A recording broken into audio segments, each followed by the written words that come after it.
दोस्तों, मैं एपी विश्वकर्मा स्वागत करता हूं अपने यूट्यूब मंच पर। और दोस्तों, मैं इस चैनल पे sales marketing and motivational video upload करता हूं ताकि आपके ज़िंदगी में कुछ वैल्यू ऐड कर सकें। दोस्तों, इस चैनल पे आपको बिल्कुल जेन्युइन कंटेंट मिलेंगे, कोई हवाबाजी नहीं, बिल्कुल जो परफेक्ट है, राइट है, जेन्युइन कंटेंट है on the basis of my gained experience in marketing. तो दोस्तों, अगर आप चैनल पर नए हैं तो मेरा रिक्वेस्ट है कि आप चैनल को सब्सक्राइब करके बेल आइकन को प्रेस कर लें ताकि जब भी हम कोई वीडियो डालें आपको उसका नोटिफिकेशन मिले और उसका बेनिफिट उठा सके। दोस्तों, आज इस वीडियो में हम शेयर करेंगे कि अगर आप फार्मा में एक पीसीडी को रन करते हैं, चलाते हैं, या अगर आप थर्ड पार्टी मैन्युफैक्चरिंग में मार्केटिंग करते हैं तो किसके कितने फायदे, कितने नुकसान या करना चाहते हैं तो हो सकते हैं, आज इस वीडियो में शेयर करेंगे जो बिल्कुल जेन्युइन है, परफेक्ट है, राइट है। दोस्तों, सबसे बड़ी बात है कि होता क्या है कि हम जब फार्मा में होते हैं, किसी कंपनी में होते हैं, तो क्या होता है कि हम किसी कंपनी के लिए वर्क करते रहते हैं, काम करते रहते हैं, लेकिन कभी ना कभी हम लोग को मन में ये क्यूरियोसिटी होती है, जिज्ञासा होती है कि जब हम यही काम किसी कंपनी के लिए कर रहे हैं तो क्यों नहीं अपने लिए किया जाए, क्यों नहीं अपना ब्रांड भी ले किया जाए। तो इसमें सोच में कहीं कोई दिक्कत भी नहीं है और कोई ऑब्जेक्शन भी नहीं है। लेकिन समस्याएं तब आती हैं जबकि आप परफेक्टली जो है मार्केट में उतरते हैं। दूसरी बात होती है कि आज के डेट में जब जो लोग कोई किसी भी कंपनी में काम करते हैं तो उसका किस तरह से मेंटल टॉर्चरिंग होता है, किस तरह से ह्यूमिलेशन होता है, किस तरह से डेली र्यूड बिहेव होता है मैनेजमेंट का या उसके मैनेजर्स का, आप इस किसी से छुपी हुई नहीं है। जो लोग फार्मा में काम करते हैं उनको पता है, तो इसी से लोग उब कर भी ये काम करते हैं। तो इसमें कोई बुराई नहीं है, कोई काम करने में बुराई नहीं है, लेकिन उसके सारे प्लस माइनस पॉइंट जान के ही कोई काम करना चाहिए या जानना चाहिए ताकि आप ठीक से ग्रो कर सके, काम कर सके, उसमें आप आगे बढ़ सके।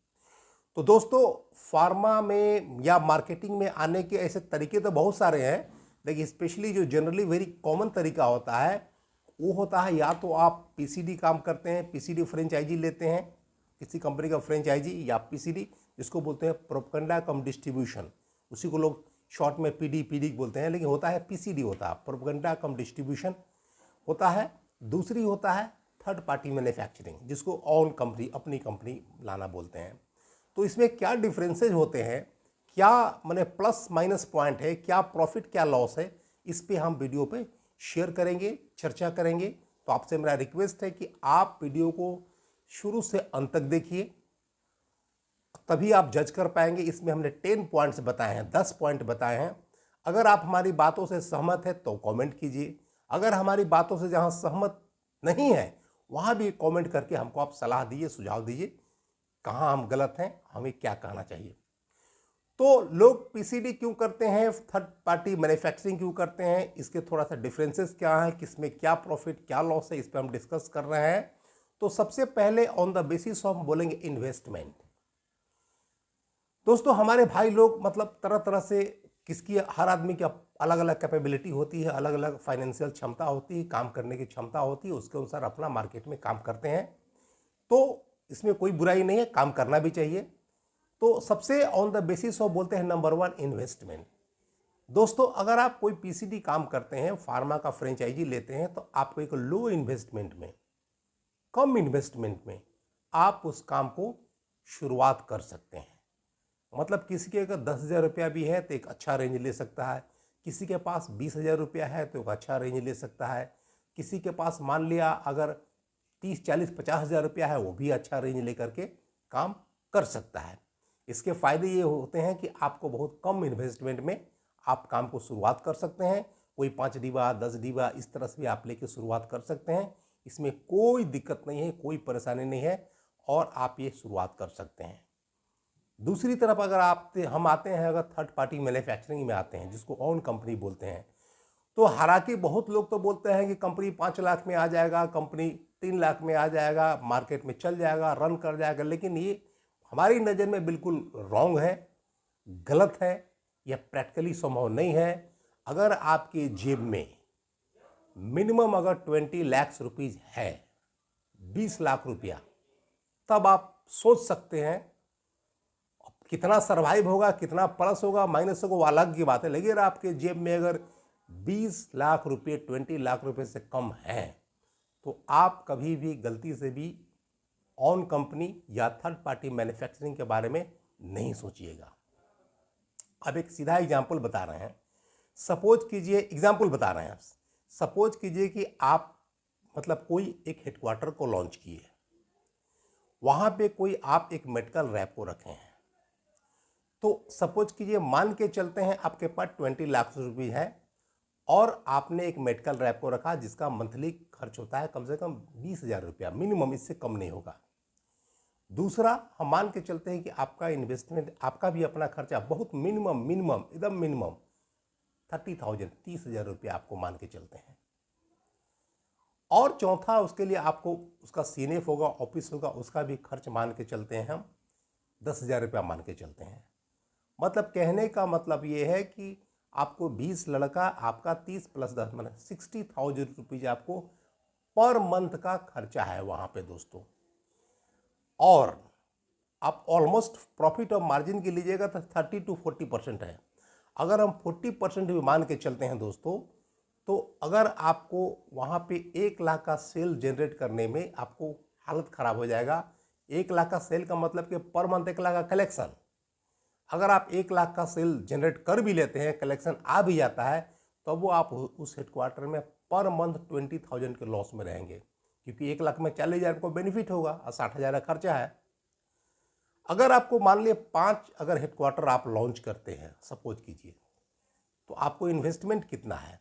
आपका इन्वेस्टमेंट है करीब करीब आपका माने लड़कों पर 1 लाख रुपया प्लस आपका 1,30,000 प्लस आपका मतलब 10,000 रूम रेंट का अप्रॉक्स मान के चलते हैं।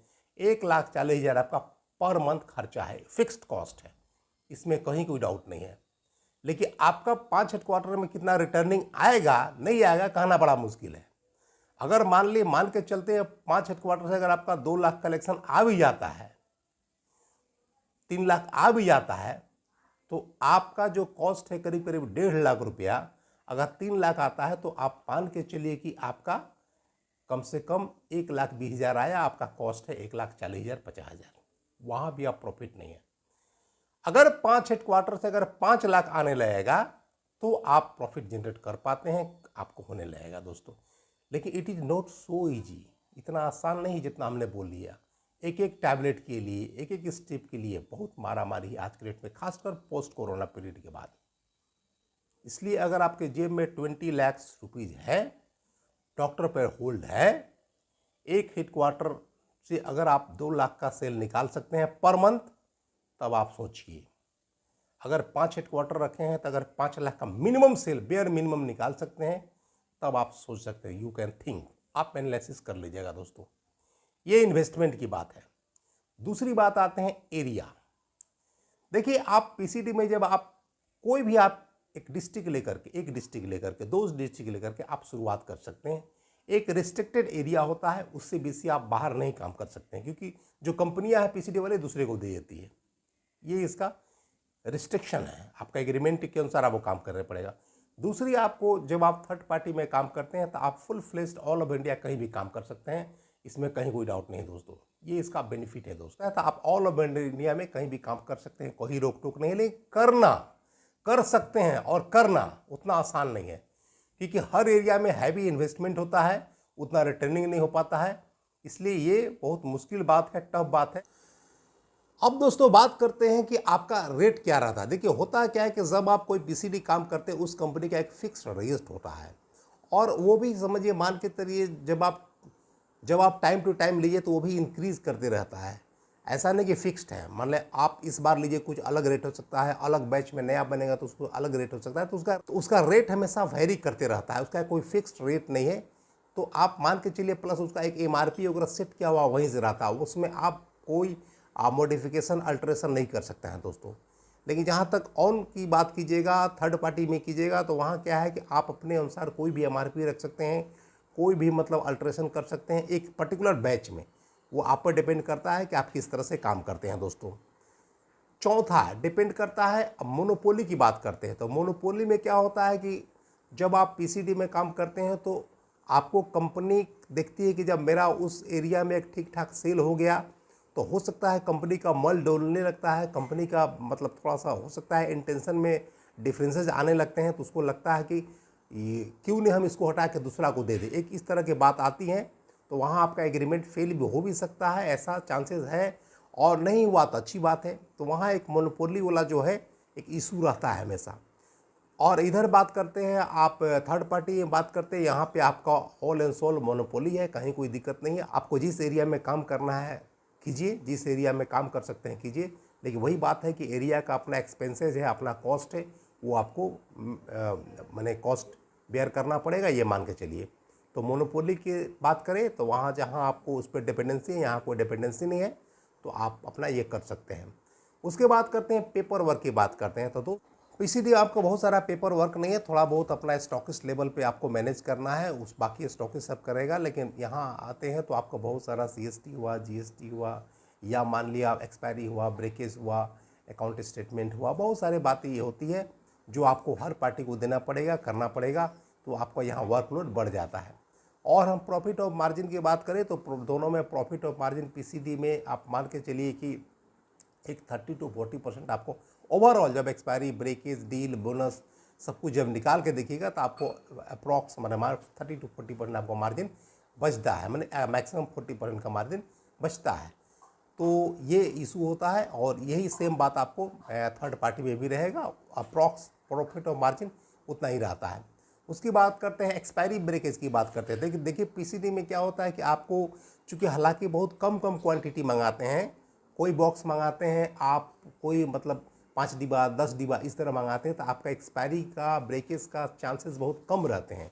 उसमें होता भी है लेकिन बहुत कम होते हैं, आपको लॉस हो जाने की संभावना, वहाँ पे हानि की संभावना बहुत कम रहती है, एकदम मिनिमम रहती है। दूसरी तरफ आप थर्ड पार्टी में आते हैं तो कोई भी पार्टी आपको मान के चलिए कोई 500 बॉक्स से कोई कम मैन्युफैक्चरिंग करता नहीं। अगर बहुत आपको रिक्वेस्ट पर आरजू विनती पर किया तो 300 बॉक्स किया, और 300 को लिक्विडेट करना उतना आसान भी नहीं है। अगर आपका छोटा टीम है, एक लड़के से 2 लड़के से काम कर रहे हैं, तो आपको उतना आसान भी नहीं है दोस्तों। 300 बॉक्स या मिनिमम 500 बॉक्स होता है, तो उसमें क्या होता है कि जो प्रोडक्ट का लिक्विडेशन हुआ उसमें कम एक्सपायर होगा, जिसका लिक्विडेशन नहीं हुआ उसका कभी कभी आपको देखिएगा अगर 500 में पता चला कि 300 बॉक्सेस एक्सपायरी कर गया, तो एक्सपायरी की भी बहुत बड़ी समस्याएं होती हैं। इधर एक इशू होता है दोस्तों, मान के चलिए एक्सपायरी को लेकर के ये समस्या है, और ऑलमोस्ट होता ही है। अब 8वीं बात करते हैं तो हम होता है कि बहुत सारा जो अदर्स एक्सपेंसेस हैं यहाँ पे होते हैं। जैसे पीसीडी में आपको कोई एक्सपेंसेस नहीं है, आपको सारा पार्टी जिसके पास आप गुड्स मंगाते हैं, माल मंगाते हैं, उसकी सब जिम्मेवारी है। लेकिन अगर आप थर्ड पार्टी में है तो आपको सीए हुआ, सीएस हुआ, ऑडिट हुआ, हर मंथ जीएसटी हुआ, इस तरह की जो या इस तरह की हमेशा समस्याएं आती रहती हैं। तो पेपर वर्क का इन्वेस्टमेंट भी बढ़ जाता है, उसका कॉस्ट भी बढ़ता है, वो हर मंथ आपको देना पड़ेगा, पे करना पड़ेगा, ये मान के चलिए आपको दोस्तों। तो इसका एक्सपेंसेस आप ही को बेयर करना पड़ेगा, आप ही को इसका एक्सपेंसेस का भार जो है अपने सर पे लेना पड़ेगा, अपने पर लेना पड़ेगा। दूसरी बात करते हैं कि आपको मैंने पेमेंट कलेक्शन की बात करें तो आपको पीसीडी में जब किसी पार्टी के पास अपना गुड्स को मंगाते हैं तो लिक्विडेट करने के बाद भी वहाँ पे चूँकि वो आपको ऑलमोस्ट कैश में ही पैसा देते हैं, और तो वहाँ पे बहुत बड़ी टेढ़ी खीर है। किसी के जेब से पैसा निकालना, कलेक्शन निकालना, this is not so easy, ऐसा आप भी समझ रहे हैं मार्केट में है तो बहुत टफ है दोस्तों। तो उसमें आपका कितना काम चलता है, नहीं चलता है, आपका जो एक्सपेंसेस है वो आपको मीट कर पाते हैं, नहीं मीट कर पाते हैं, देखिए आपको टाइम से पेमेंट करता है, नहीं करता है, एक इशू आता है। वहीं थर्ड पार्टी की बात करें तो यहाँ भी यही ऑलमोस्ट इशू है, लेकिन यहाँ आपको कंपनी में अकाउंट में क्रेडिट होता है, चूँकि आप एक स्टॉकिस्ट अपॉइंट किए रहते हैं तो आपके कंपनी के अकाउंट में जाता है। लेकिन यहाँ भी जो जितनी पार्टियाँ हैं on the basis of bill to bill नहीं देती हैं, ऑन द बेसिस आपका जो सेकेंडरी सेल होता है उसके आधार पर देती है। तो वहाँ भी आपको देखना पड़ेगा कि जिस टीम को हम लेकर के चल रहे हैं उसका जो एक्सपेंसेस है वो कितना मीट कर पाते हैं, नहीं कर पाते हैं, ये इशू इसमें आती है दोस्तों, तो हमेशा आती है। तो आप इसका देख सकते हैं इस मैंने पहलू पर भी आपको कलेक्शन के मामले में, और मेन कलेक्शन ही होता है दोस्तों। आप सेल्स का मतलब अगर कलेक्शन नहीं हुआ तो कुछ नहीं हुआ, अगर कलेक्शन हुआ तभी आपको सब कुछ ओके है दोस्तों, सेल्स का ही मायने होता है। और 10th पॉइंट होता है कि लॉस की संभावनाएं, पॉसिबिलिटी ऑफ लॉसेस। देखिए दोस्तों, अगर आप पीसीडी में काम करते हैं तो आपकी जो लॉस, हानि की संभावनाएं भी बहुत कम रहती है। मान लिया आप किसी कारण से अगर काम को अगर क्विट भी करना चाहे तो आपका बहुत ज़्यादा लॉसेज नहीं होगा। आपको माने वही आपको माने 50,000, 60,000, 1 लाख के आसपास लग लिया। यहाँ आपको लॉसेज बहुत ज़्यादा हो सकते हैं दोस्तों, क्योंकि आपने 20 लाख शुरुआत में ही इन्वेस्टमेंट किया है। बाकी आप मान के चलिए कि आपका बहुत ज़्यादा क्विट करने पे वो लॉसेज हो सकते हैं दोस्तों। तो ये सारी बातें हैं। अगर आपको वीडियो अच्छा लगा तो लाइक करें, शेयर करें। लेकिन एक बार फिर से हम समरी कर देते हैं। On the basis of investment PCD में कम होता है, थर्ड पार्टी में ज़्यादा होता है। एरिया पीसीडी में कन्फाइंड होता है और आप इसमें जो है कहीं भी कर सकते हैं ऑल ओवर इंडिया में। तीसरा, रेट पीसीडी में आप अपने से नहीं कुछ फिक्स कर सकते हैं, उसका कंपनी सेट करती है, एमआरपी वगैरह, और यहाँ आप अपने मन से सेट कर सकते हैं, कहीं कोई दिक्कत नहीं है। मोनोपोली पीसीडी में आपका उसके अनुसार चलना पड़ेगा। जब तक आपको चाहेगा आपको रख सकता है, आपको चाहे हटा सकता है। थर्ड पार्टी में ऐसी कोई बात नहीं है, आपकी मोनोपोली अपनी है, आप जब तक काम करना चाहे कर सकते हैं।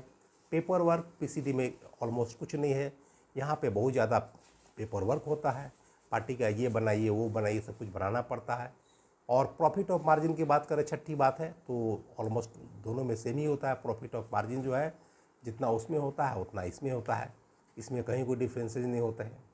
उसके बाद हम लोग एक्सपायरी की बात करते हैं तो पीसीडी में आपका एक्सपायरी बहुत मिनिमम होता है, नहीं के बराबर होता है, बहुत कम हुआ आपको।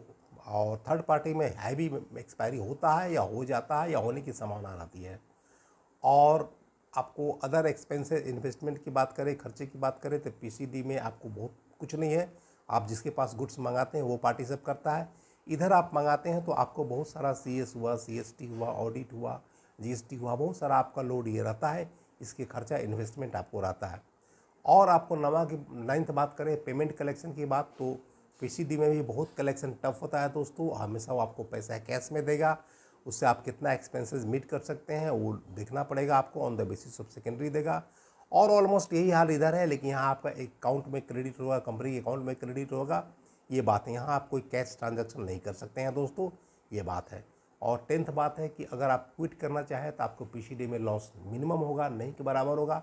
यहाँ आपको ह्यूज लॉस होता है, कई एक लाखों में लॉस हो सकता है दोस्तों। तो वीडियो अच्छा लगा तो लाइक करें, शेयर करें, चैनल को सब्सक्राइब जरूर करें दोस्तों।